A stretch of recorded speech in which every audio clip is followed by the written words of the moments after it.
ஆனால் எனது கேள்வி என்னவென்றால் இவர்களிடமிருந்து கூட கேளுங்கள். ஆம், உங்களிடம் ஒரு கேள்வி உள்ளது. தீஸ்டுகளுக்கு, தங்களுடைய கடவுளை நம்புகிறவர்களுக்கு தங்களுடைய சமூக சந்திப்புகள் உள்ளன. 5 நாள் கிறிஸ்துமஸ் வரவிருக்கிறது. ஹோலி, தீபாவளி, ஈத் ஆகியவை உள்ளன. நாத்திகர்கள் என்ன வழங்குகிறார்கள்? அதாவது இவர்களின் கடையிலிருந்து சொல்கிறேன். நான் அந்த பக்கம் வர விரும்புகிறேன், ஆனால் ஈர்க்கப்பட முடியவில்லை. உங்களிடம் என்ன இருக்கிறது?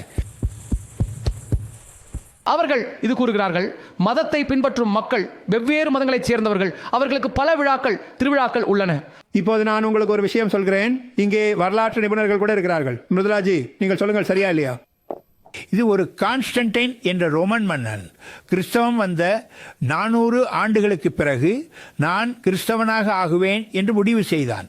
என் முழு மாநிலமும் அதன்படி ஆகும். அந்த காலத்தில் அப்படி நடந்தது.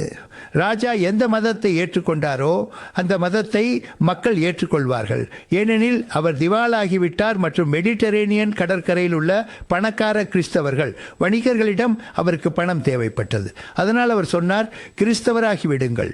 அவர் தனது அமைச்சரிடம் சொன்னார், இது வரலாறு, இப்பொழுது நாங்கள் கிறிஸ்தவர்களாகி விடுகிறோம். ஷார் ஆகிவிடுவோம், எந்த பிரச்சனையும் இல்லை. ஆனால் ஒரு பிரச்சனை என்னவென்றால், டிசம்பர் 17 முதல் டிசம்பர் 25 வரை நடைபெறும் பேகன் திருவிழா, அந்த திருவிழா நிறுத்தப்படும். அதனால் நாங்கள் கிறிஸ்தவர்களாக இருந்தால் அது நடக்காது. அது குழந்தைகளுக்கு ரொம்ப மோசமாக இருக்கும். பொதுமக்களுக்கு அவர்கள் மிகவும் மகிழ்ச்சி அடைவார்கள். குறிப்பாக 25ஆம் தேதி முக்கியமாக. நீங்கள் சரியாக சொல்றீர்கள். இயேசு கிறிஸ்துவின் பிறப்பு எப்போது?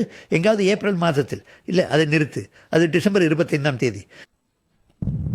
இது உண்மை.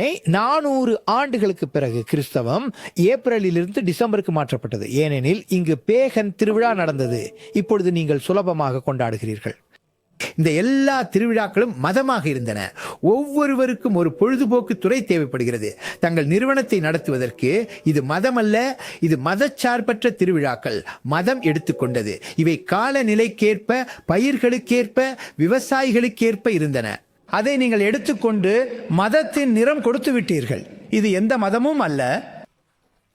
நீங்கள் நல்லவர்களாக இருக்கிறீர்கள். எங்களை பாருங்கள். நாங்கள் ஈத் கொண்டாடுகிறோம், நாங்கள் தீபாவளி கொண்டாடுகிறோம், ஹோலி கொண்டாடுகிறோம், கிறிஸ்துமஸ் கொண்டாடுகிறோம். மும்பையின் திரைப்பட தொழில்துறையின் மிகப்பெரிய ஹோலி எங்கள் வீட்டில் தான், மிகப்பெரிய ஈத் எங்கள் வீட்டில் தான் நடைபெறுகிறது. அது எங்கள் சமூகத்தின் ஒரு பகுதி. அது எங்கள் பாரம்பரியம். நாம் குழந்தையை நீருடன் சேர்த்து எறிவதில்லை. இது நல்ல விஷயம். இதை வைத்துக்கொள், பயனற்றதை எரிந்து விடு.